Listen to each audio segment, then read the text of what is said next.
Hello friends, welcome to Physics Scholar, myself Anu Kushwaha.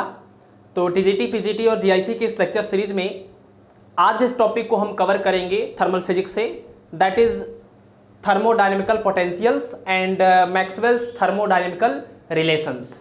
तो ये दो ऐसे टॉपिक हैं जिनको लोगों को याद करने में बड़ा कन्फ्यूजन होता है, क्योंकि इसमें बहुत सारे टर्म यूज होते हैं, तो उसमें बड़ा कन्फ्यूजन हो जाता है कि कौन सा सही है कौन सा गलत है।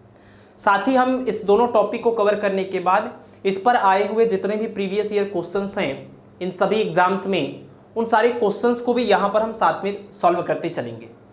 और आज की क्लास के बाद हम लोग यही करने वाले हैं कि कोई भी एक टॉपिक उठाएंगे और छोटे छोटे थोड़े वीडियोस बनाएंगे। मुझे लगता है कि बहुत लेंथी वीडियोस थोड़े से बोरिंग होते होंगे, तो एक कोई टॉपिक लेंगे, उसको कवर करेंगे पूरी तरह से, और उस टॉपिक पर बेस्ड जितने भी 2, 4, 6 जो भी प्रीवियस ईयर के क्वेश्चंस होंगे वो भी हम आपको उसी वीडियो में बताते चलेंगे। तो इससे क्या होगा, वीडियो भी छोटा रहेगा और एक एक टॉपिक क्लियर भी होता जाएगा। ओके, चलिए फिर स्टार्ट करते हैं। सबसे पहले हम बात करेंगे थर्मोडायनेमिकल पोटेंशियल्स के बारे में। थर्मोडायनेमिकल पोटेंशियल्स, तो थर्मोडायनेमिक्स में कुल 4 तरह के पोटेंशियल टर्म आते हैं। उन चारों का फार्मूला आपको याद रखना है और चारों को डिफरेंशिएट जब करते हैं तो क्या क्या वेरिएशन आपको उसमें देखने को मिलता है वो भी याद रखना है। तो कुल 4 हैं, कौन कौन से हैं, तो मैं यहाँ पर नाम लिख देता हूँ। U, F जिसको हम A भी कहेंगे, उसके बाद आपका है H और उसके बाद आएगा G। तो ये 4 थर्मोडायनेमिकल पोटेंशियल्स हैं, जिसमें U is the internal energy, क्योंकि नाम तो पता ही होना चाहिए ना, इंटरनल एनर्जी। F या A को बोलते हैं हेल्महोल्ट्ज़ एनर्जी या free energy, Helmholtz free energy. और जो H है इसको बोलते हैं एंथैल्पी, एंथैल्पी। और लास्ट जो है that is G for Gibbs free energy, Gibbs free energy.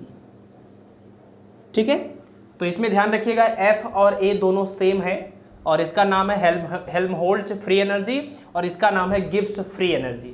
सिर्फ फ्री एनर्जी बोलने पर थोड़ा कन्फ्यूजन हो सकता है। ठीक है, तो इन चारों के बारे में एक एक करके हम डिस्कस करेंगे। सबसे पहले हम लेते हैं पहला इंटरनल एनर्जी, यानी जो थर्मोडायनेमिकल पोटेंशियल हम ले रहे हैं सबसे पहले वो है इंटरनल एनर्जी।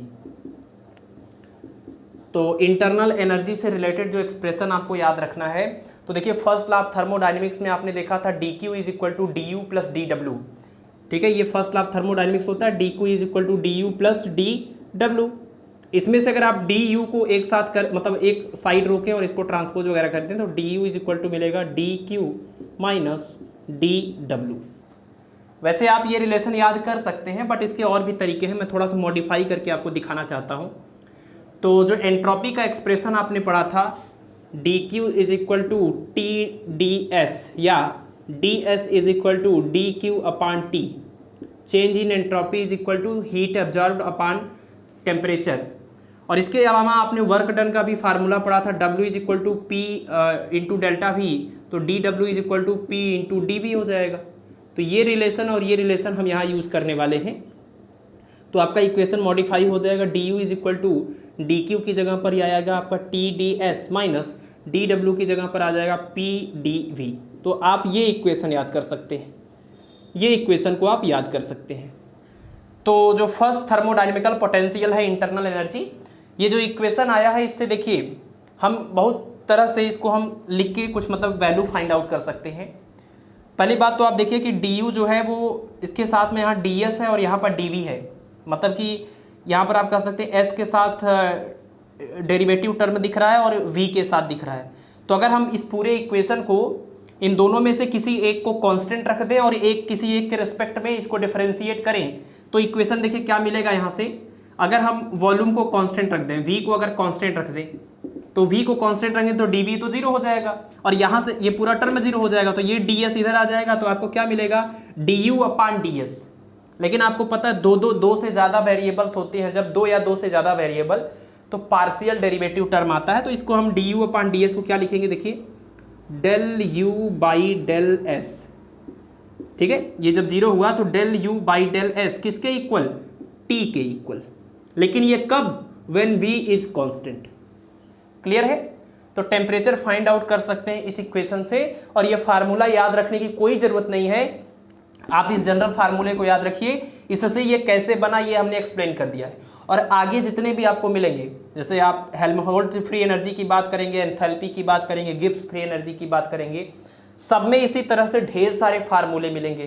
तो अक्सर लोगों को कन्फ्यूजन हो जाता है, याद करने में प्रॉब्लम्स आती हैं। तो मेरा तो यही सजेशन है आप लोगों के लिए, याद करने की कोई ज़रूरत नहीं है। आप ये चारों थर्मोडायनेमिकल जो पोटेंशियल्स हैं उनका जनरल इक्वेशन बस याद कर लीजिए। आपको कभी भी इस फार्मूले की जरूरत पड़ती है तो यहाँ से आप निकाल लीजिए, ठीक है।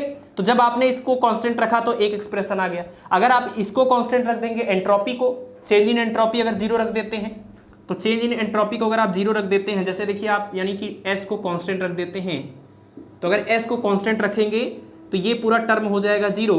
तो ये जो डी वी है वो इसके अपान में आएगा, तो आपको मिलेगा डेल यू बाई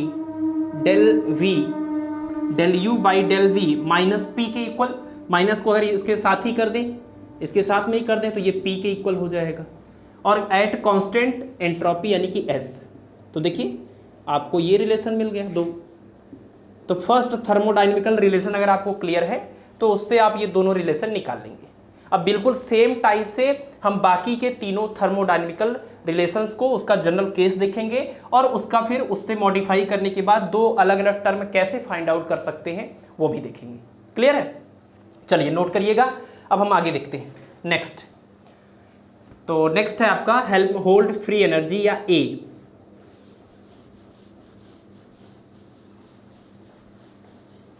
तो इसका एक्सप्रेशन जो होता है सेकेंड हेल्महोल्ट्ज फ्री एनर्जी। अब इसको आप चाहे एफ से एक्सप्रेस करिए चाहे ए से, तो हम एफ लेकर चल रहे हैं। F इज इक्वल टू होता है U माइनस टी एस। इसको आपको याद रखना पड़ेगा, इसका कोई और तरीका नहीं है। आप इस इक्वेशन को भी याद कर सकते हैं और इसका डेरिवेटिव वाला जो फॉर्म है उसको याद रखने की ज़रूरत नहीं है, क्योंकि कभी भी आप इसको डिफरेंशिएट करके वहाँ तक पहुँच सकते हैं। तो देखिए जब इसको हम डिफरेंशिएट करेंगे तो क्या मिलेगा, D F D you minus T और डी एस, मतलब टी और एस दोनों दो टर्म है, दोनों वेरिएबल्स हैं। तो एक बार इसके रिस्पेक्ट मतलब पार्शियल डेरिवेटिव करेंगे तो एक बार इसको कांस्टेंट रखेंगे, इसका करेंगे, एक बार इसको करेंगे, इसका करेंगे, क्योंकि आप जानते हैं दो जब टर्म मल्टीप्लाई होते हैं तो मल्टीप्लिकेशन का रूल आप समझते होंगे, है ना। तो ये हो जाएगा फर्स्ट इंटू सेकेंड का डेरिवेटिव और सेकेंड इंटू फर्स्ट का डेरिवेटिव और माइनस दोनों में है ही, तो एस डी टी ऐसा आ जाएगा। और फर्स्ट ला जो आपने ये जो इंटरनल एनर्जी का जो अभी एक्सप्रेशन पढ़ा वहाँ से आप डी यू की वैल्यू रख सकते हैं। डी यू इक्वल टू क्या था, टी डी एस फाइनली जो आया था, T D S minus P D V, और ये माइनस में T D S minus S D T. अब देखिए यहाँ से ध्यान से, टी डी एस प्लस में टी डी एस माइनस में, इससे ये कैंसिल होगा, तो ये free energy D F equal to कितना आ गया, माइनस पी डी वी और minus S D T. Clear है? अब ये आपका डेरिवेटिव एक्सप्रेशन आ गया, इसको आप इक्वेशन नंबर 2 मान सकते हैं, इसको आप याद कर सकते हैं। और इसको याद करने के बाद अब आप जान ही रहे हैं कि एक बार इस वॉल्यूम को कांस्टेंट रखेंगे तो एक टर्म आएगा, एक बार टेम्परेचर को कांस्टेंट रखेंगे तो दूसरा टर्म आएगा। तो हम वॉल्यूम को जब कांस्टेंट रखेंगे तो ये तो पूरा जीरो आएगा, डी वी जीरो हो जाएगा। तो यहाँ से हमको मिलेगा del F upon del T is equal to minus S, यानी आपको यहाँ पर मिलेगा एस और वो माइनस को हम इधर ही रख देते हैं, यू की बजाय डेल एफ अपान क्या हो जाएगा, डेल टी। और ये कब आ रहा है, व्हेन v इज कांस्टेंट। ठीक है, तो जब v को कांस्टेंट रखेंगे तो ये टर्म आ जाएगा। दूसरा जब टेम्परेचर को कांस्टेंट रखेंगे तो आएगा डेल एफ, अच्छा ये पूरा जीरो हो जाएगा, तो del F upon del V minus P के इक्वल, तो उस माइनस को हम इसके साथ लिख देंगे, तो p इज इक्वल टू आ जाएगा minus of del F upon del V at constant temperature. ठीक है, तो टेम्परेचर कांस्टेंट रखेंगे दूसरा टर्म आ जाएगा, वॉल्यूम कांस्टेंट रखेंगे तो पहला टर्म आ जाएगा। इस तरीके से ये आपका दूसरा वाला भी कंप्लीट हो गया, हेल्महोल्ट्ज फ्री एनर्जी। क्लियर है? चलिए अब तीसरा देखिए आप, तीसरा जो आपका एक्सप्रेशन है मतलब थर्मोडायनेमिकल पोटेंशियल है, दैट इज एंथैल्पी। चलो तो एंथैल्पी को हम P से एक्सप्रेस करते हैं, सॉरी H से, ये L है। एंथैल्पी को H से एक्सप्रेस करेंगे तो इसका फार्मूला याद रखिएगा, H इज इक्वल टू होता है U plus P V, H equal to U plus P V. आप ये फार्मूला भी याद कर सकते हैं एंथैल्पी के लिए, और इसी की मदद से अब इसी को डिफरेंशिएट कर लीजिएगा तो आगे आप समझ जाएंगे क्या होगा। D H equal to D U plus यहाँ से क्या मिलेगा, P D V first into second plus second into first V D P. और जो डी यू है वो एकदम फर्स्ट वाले एक्सप्रेशन में हमने आपको दिखाया था, डी यू कितना आएगा, D U is equal to D Q minus D W. D Q की वैल्यू रखेंगे टी डी एस और डी डब्ल्यू की वैल्यू रखेंगे पी डी वी, तो कितना आ जाएगा, ये आ जाएगा आपका D H is equal to यहाँ पर टी डी एस और उसके साथ में माइनस में पी डी वी, और ये तो है ही आपके साथ P D V plus V D P. देखिए बहुत ध्यान से देखिएगा, मुझे पता है कि ये थर्मोडायनेमिकल पोटेंशियल और मैक्सवेल थर्मोडायनेमिकल रिलेशंस अक्सर लोग स्किप कर देते हैं, लेकिन ये इतना इंपॉर्टेंट है और इतने आसान क्वेश्चन इससे आते हैं।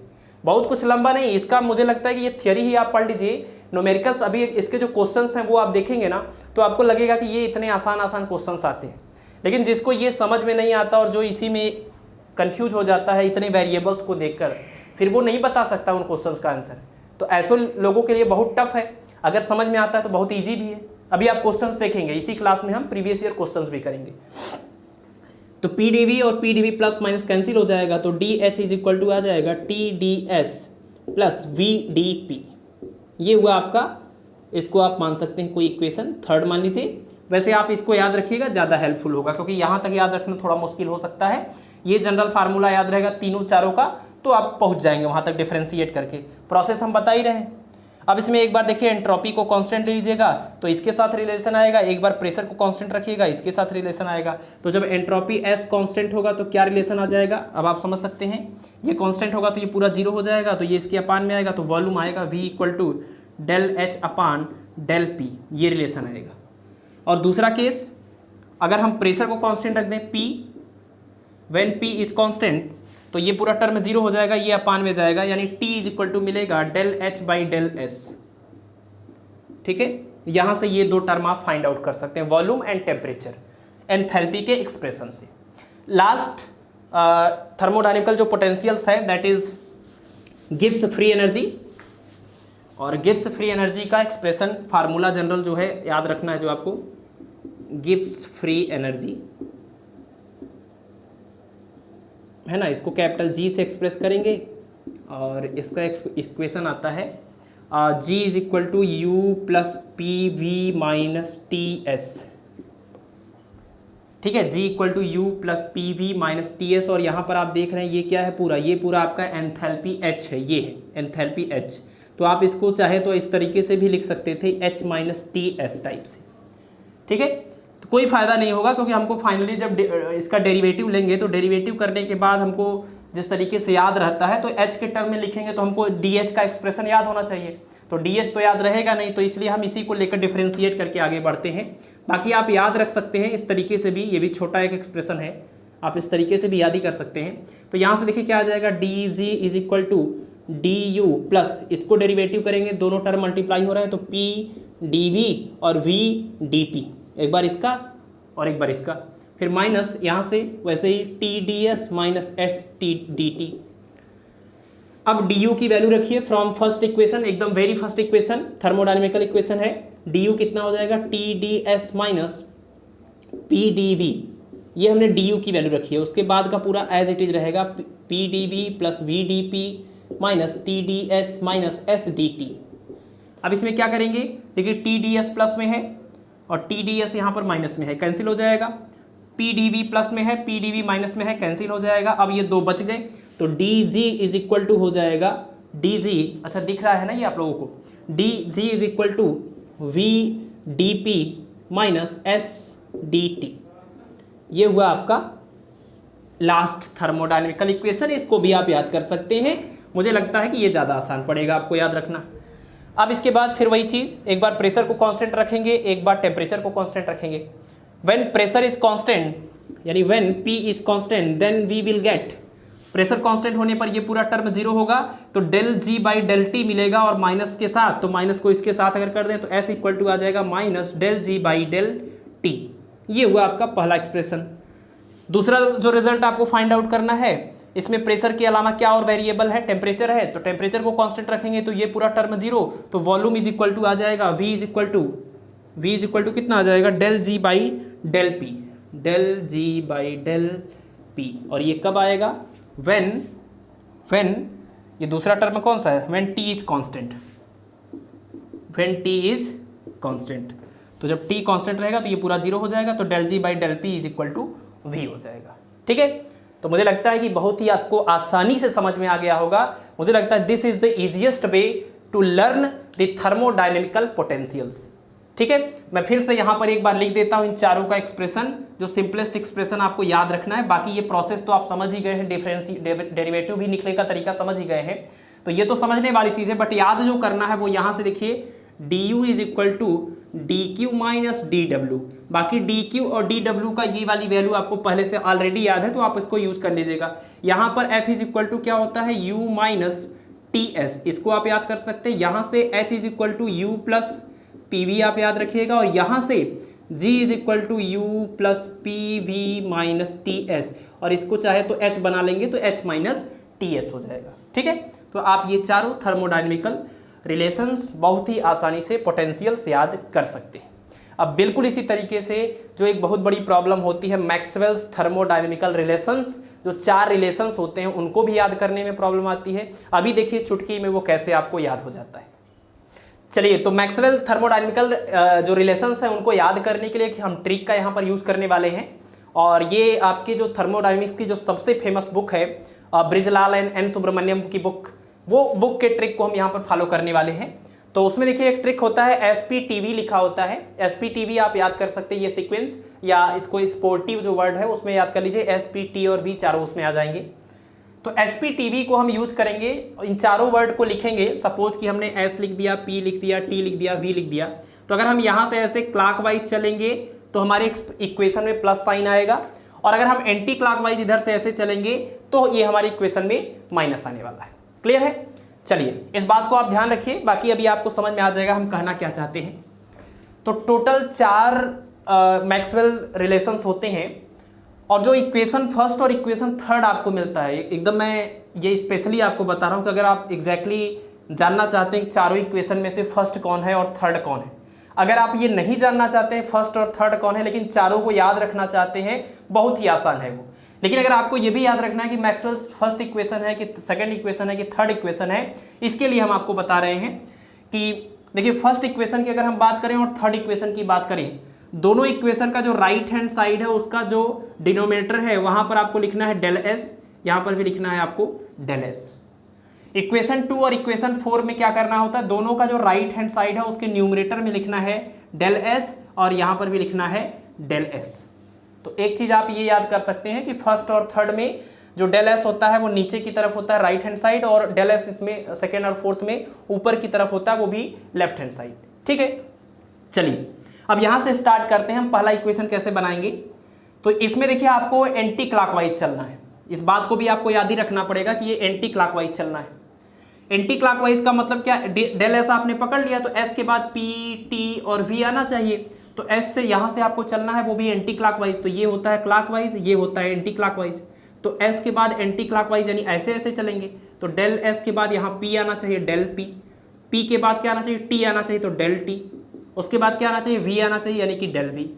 देखिए एस पी टी वी, ये क्या हुआ, ये एंटी क्लॉकवाइज ही तो हुआ। तो फर्स्ट वाले इक्वेशन को फाइंड आउट करने के लिए एंटी क्लॉकवाइज चलेंगे इधर से, और अब देखिए एस पी टी वी इधर घूम गए, और यहाँ पर एक चीज़ और ध्यान रखिएगा, अब ये पूरा एक्सप्रेशन हो गया, ये चेंज इन वॉल्यूम है तो इधर वॉल्यूम कांस्टेंट है, ये चेंज इन एंट्रोपी है तो इधर एंट्रोपी कांस्टेंट है। क्लियर है? और ये आप एंटी क्लॉकवाइज चल रहे हैं, इस वजह से किसी एक और माइनस लगा दीजिए। This is the first Maxwell relation. ठीक है ना? क्योंकि ऐसे याद रखना कितना मुश्किल होगा, आप सोचिए कि 4 वेरिएबल हैं, इसमें किसमें प्लस होगा किसमें माइनस होगा, बड़ा मुश्किल होता है। तो सेकंड अब थर्ड वाले इक्वेशन को कैसे फाइंड आउट करेंगे, तो हमने कहा था कि फर्स्ट और थर्ड में डेल एस अपान में रहता है राइट हैंड साइड में, तो अपान में तो है, ये एंटी क्लॉकवाइज था, ये क्लॉकवाइज घुमाने से मिलेगा, एंटी क्लॉकवाइज हो गया, अब क्लॉकवाइज, तो क्लॉकवाइज का मतलब एस के बाद यहाँ से डेल एस के बाद इधर डेल पी, फिर एस पी टी, उसके बाद वी। और अब आप इसमें समझ सकते हैं यहाँ पर P है, यहाँ पर S है, यानी S is constant here, P is constant here. और आपने क्लॉकवाइज घुमाया है इसीलिए प्लस के साथ लिखा जाएगा। This is the third Maxwell relation. याद हो गया?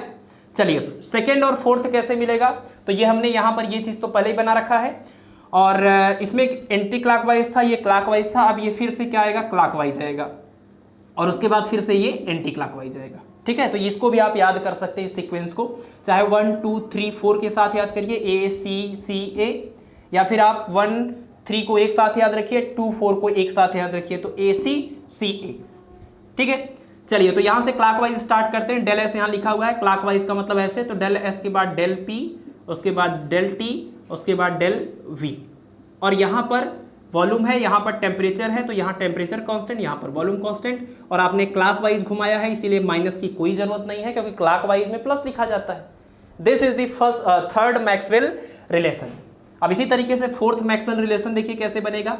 फोर्थ मैक्सवेल रिलेशन है, यहाँ पर डेल एस आपने पहले लिख रखा है, और एंटी क्लॉकवाइज घुमाना है। एंटी क्लॉकवाइज का मतलब घड़ी के बिल्कुल अपोजिट ऐसे ऐसे घूमना है, नीचे जाएंगे तो एस के बाद पी है ना, एस के बाद पी, उसके बाद टी, उसके बाद वी, और एंटी क्लॉकवाइज घुमाया है इस वजह से माइनस चाहिए, किसी भी एक साइड आप माइनस लगा सकते हैं।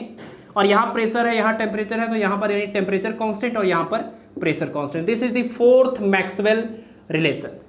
तो मुझे लगता है कि this is the easiest way to learn the Maxwell's thermodynamical relation. तो ये चारों थर्मोडायनेमिकल रिलेशन है, जो चीज़ें आपको एकदम पॉइंट आउट करनी है, यहाँ पर एकदम ध्यान रखनी है, दैट इज 1 और 3rd। इसमें आपने क्या किया था, 1 और 3rd में जो डेल एस था उसको आपने यहाँ पर अपान में लिखा, ये तो आपको याद ही रखना है। साथ ही साथ ये आप याद रखिए कि 1 में आपने एंटी क्लॉकवाइज रोटेशन किया है और इसमें क्लॉकवाइज किया है।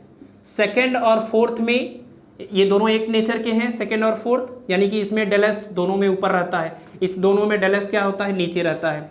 तो सेकेंड और फोर्थ के लिए आप क्या करेंगे, सेकेंड में आपने क्या किया था, क्लॉकवाइज, और फोर्थ में क्या किया था, एंटी क्लॉकवाइज। तो ए सी सी ए, इन दोनों को एक साथ याद करिए, इन दोनों को एक साथ याद करिए। ठीक है, ये इक्वेशन याद करने की बजाय आप इस चीज को सिर्फ याद रखिए, कभी भी आप चारों में से कोई भी रिलेशन बता सकते हैं, जो क्वेश्चन पूछा जाएगा उसका जवाब दे सकते हैं। ठीक है, तो मुझे लगता है कि आपको याद हो गया होगा। एक दो बार आप खुद से करके प्रैक्टिस कर लीजिएगा, मिला लीजिएगा तो ज़्यादा अच्छा होगा, और ये हमेशा के लिए आपको याद हो जाएगा। ठीक है, तो ये दोनों इंपॉर्टेंट टॉपिक जो आपको बहुत परेशान करते थे वो कवर हो गए हैं। अब हम लोग देखेंगे कि इन दोनों टॉपिक पर कौन कौन से अभी तक प्रीवियस ईयर में क्वेश्चंस आ चुके हैं। तो चलिए देखते हैं previous year questions based on thermodynamical potentials and Maxwell thermodynamical relations. तो थर्मोडायनेमिकल पोटेंशियल और मैक्सवेल्स रिलेशन पर ये 4 प्रीवियस ईयर क्वेश्चंस हम देखेंगे, और देखिए कितने आसान क्वेश्चंस हैं। सबसे पहले विच वन इज करेक्ट, और देखिए ये D U D H D F D G, और ये आप समझ रहे हैं कि ये चारों के चारों क्या हैं, थर्मोडायनेमिकल पोटेंशियल हैं। Internal energy, Helmholtz free energy, enthalpy और गिब्स फ्री एनर्जी। तो चारों का डेरिवेटिव फॉर्म दिया हुआ है और आपसे पूछा कौन करेक्ट है। तो इसके लिए अब एक ही तरीका है कि आप सबको चेक करिए। और पहली बात तो ये बिल्कुल नहीं सही है क्योंकि हमको ये नॉर्मली याद रहता है डी यू का। तो इसमें जो करेक्ट आंसर है वो हम आपको बता देते हैं, ऑप्शन नंबर 4 करेक्ट है। और कैसे करेक्ट है ये आप देख लीजिए। तो गिब्स फ्री एनर्जी का रिलेशन अगर आपको याद हो, ठीक है, हम यही इसी रिलेशन से सॉल्व करके आपको दिखाते हैं। Gibbs free energy G is equal to U plus P V minus T S होता है, ये आपको याद होना चाहिए। इसका डेरिवेटिव फॉर्म निकालेंगे तो क्या आएगा, D G equal to D U plus यहाँ से आएगा P D V plus V D P और minus T D S minus S D T. वैसे हमने पीछे अभी किया था बट क्वेश्चन के लिहाज से फिर से देख लीजिए। डी यू जब आप रखेंगे डी यू की वैल्यू फर्स्ट इक्वेशन से, तो ये कितना आ जाएगा, D Q minus D W. D Q की जगह पर टी डी एस और डी डब्ल्यू की जगह पर पी डी वी, और ये प्लस में पी डी वी और ये प्लस वी डी पी और minus T D S minus S D T. अब इसमें देखिए टी डी एस प्लस में और टी डी एस माइनस में कैंसिल हो जाएगा, पी डी वी प्लस में पी डी वी माइनस में कैंसिल हो जाएगा। रिजल्ट कितना आ गया, V D P minus S D T, यानी D G is equal to V D P minus S D T आ गया। तो ये आपका आंसर करेक्ट हो जाएगा। बाकी सभी को आप चेक करिएगा, जो आपका एक इस तरह का रिलेशन आपको याद है उसका आप डेरिवेटिव निकाल के चेक करिएगा, सब गलत आएंगे। ठीक है, यही करेक्ट है। नेक्स्ट देखिए, Gibbs function G and Helmholtz function H में बी एक्सप्रेस्ड एज, मतलब एफ और जी के बीच का रिलेशन पता है, करना है आपको, और ये उसी हिसाब से यहाँ पर ऑप्शंस दिए हैं। तो गिब्स फ्री एनर्जी का इक्वेशन तो ये होता है, और एंथैल्पी H का इक्वेशन क्या होता है, H इज इक्वल टू होता है U प्लस PV। ठीक है, तो आप देखिए कि U प्लस PV को अगर H बोलते हैं तो ये U प्लस PV की जगह पर H रखेंगे तो G इज इक्वल टू आ जाएगा H माइनस TS। तो ये इसका आंसर हो जाएगा G is equal to H minus TS, यानी कि ऑप्शन नंबर फर्स्ट करेक्ट हो जाएगा। ओके, देखिए कितने आसान क्वेश्चंस आए हैं अगर आपको पता है तो। अगर आपको नहीं पता है कि इनका ये इक्वेशंस क्या होता है तो फिर कैसे ढूंढ पाएंगे, वही सारे वेरिएबल ही तो हैं, प्लस करके माइनस करके आगे पीछे करके लिखा हुआ है। तो जिनको नहीं आता उनके लिए बहुत ही मुश्किल है ये, और जिनको आता है उनके लिए बहुत ही आसान है। देखिए कोई कैलकुलेशन नहीं करना पड़ा, सिर्फ डेरिवेटिव करके ही आप फार्मूले से बता सकते हैं। नेक्स्ट क्वेश्चन भी बहुत ही ईजी है, जिनको याद होगा मैक्सवेल इक्वेशन, और हमने एक ट्रिक आपको बताया है और वो काफ़ी हेल्प करेगा आपको मैक्सवेल के क्वेश्चंस, मैक्सवेल रिलेशन के क्वेश्चन को सॉल्व करने में। Which one is not Maxwell's relation, ये 4 रिलेशन दिया हुआ है, इनमें से कोई एक ऐसा है जो मैक्सवेल रिलेशन नहीं है। यानी आपको ये याद करने की जरूरत ही नहीं कि मैक्सवेल के चारों रिलेशन में फर्स्ट कौन सा था, सेकंड कौन सा था, फोर्थ कौन सा था। सिर्फ आपको ये पता करना है कौन सा इसमें मैक्सवेल रिलेशन नहीं है। तो अगर जो भी इसमें मैक्सवेल रिलेशन होंगे वो तो इस रूल को फॉलो करेंगे ही, मतलब इस ट्रिक के अकॉर्डिंग होंगे। SPDV है ना, SPTV, ये जो आपने ट्रिक देखा था मैक्सवेल रिलेशन को याद करने का, वो सब में तो लागू हो ही रहा था चारों इक्वेशन में। तो हम सब में चेक कर लेते हैं कि क्या सब जगह क्लॉकवाइज या एंटी क्लॉकवाइज करके देखते हैं क्या वो SPTV के अकॉर्डिंग लिखे हैं। तो इसमें से जो SPTV के अकॉर्डिंग नहीं होगा वो मैक्सवेल रिलेशन नहीं होगा। चेक करते हैं, यहाँ से स्टार्ट करते हैं। देखिए S यहाँ P है तो SPTV, ये क्लॉकवाइज हुआ तो प्लस में लिखा है तो ठीक ही लिखा है। यहाँ से अगर स्टार्ट, अब यहाँ पर देख लीजिए, यहाँ से देखिए SPTV, तो SPTV ऐसे हम एंटी क्लॉकवाइज जा रहे हैं तो एंटी क्लॉकवाइज जा रहे हैं तो माइनस आना चाहिए था, माइनस नहीं है, इसका मतलब this is not Maxwell's relation. Confirm हो गया। बाकी आप चेक कर लीजिए SPTV, देखिए ये क्लॉकवाइज चल रहे हैं और SPTV के अकॉर्डिंग भी है, प्लस में लिखा हुआ है। यहाँ पर आप देखिए SPTV एंटी क्लॉकवाइज चल रहे हैं, एक सेकेंड, मतलब इनमें से किसी एक ऑप्शन में माइनस भी होना चाहिए, तभी आपको एक, यानी इस वाले ऑप्शन में यहाँ माइनस दिया हुआ है।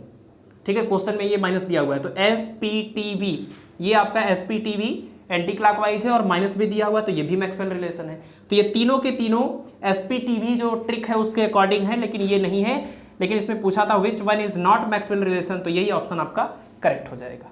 ठीक है, चलिए लास्ट क्वेश्चन है, enthalpy of a system is given by. तो एंथैल्पी का फार्मूला आप जानते हैं, एंथैल्पी इज इक्वल टू, देखिए H equal to U plus PV, लेकिन आपसे इसका डेरिवेटिव फॉर्म पूछा गया है DH करके। तो एंथैल्पी कैसे निकलेगा, DS आप निकाल दीजिए, DS is equal to DU, यहाँ से आ जाएगा PdV प्लस VdP, और DU आप रखेंगे फर्स्ट इक्वेशन से TdS माइनस PdV, और ये प्लस में आपका PdV पहले से और प्लस VdP, तो PdV plus PdV minus cancel हो जाएगा। DH एंथैल्पी का जो डेरिवेटिव फॉर्म है वो कितना आ जाएगा, TdS plus VdP, TdS plus VdP। तो VdP प्लस में तो है बट यहाँ TdS नहीं है, कोई बात नहीं, क्योंकि आपको ये पता है इस इक्वेशन से कि DS इज इक्वल टू होता है dQ बाई T, तो dQ इज इक्वल टू कितना हो जाएगा, TdS। तो जहाँ पर TdS आया है वहाँ पर हम dQ लिख सकते हैं, यानी कि ऑप्शन नंबर फर्स्ट जो है वो करेक्ट हो जाएगा। ठीक है, तो इस तरीके से आपने देखा कि थर्मोडायनेमिकल रिलेशंस, मतलब थर्मोडायनेमिकल पोटेंशियल्स और मैक्सवेल्स थर्मोडायनेमिकल रिलेशंस कितने आसान तरीके से याद कर सकते हैं और उसमें कितने आसान तरह के क्वेश्चंस एग्जाम्स में पूछे गए। तो आई होप कि ये वीडियो आपको पसंद आ रहा होगा, और अगर वीडियो आपको पसंद आता है तो आप चैनल को सब्सक्राइब कर सकते हैं, वीडियोस को अपने फ्रेंड्स के साथ शेयर कर सकते हैं, और कुछ भी अगर आपको कहना है वीडियो के बारे में, अच्छा लगा या बुरा लगा, तो आप उसको कमेंट बॉक्स में कमेंट करके बता सकते हैं। मिलते हैं आपसे नेक्स्ट लेक्चर में, till then take care of yourself, thank you.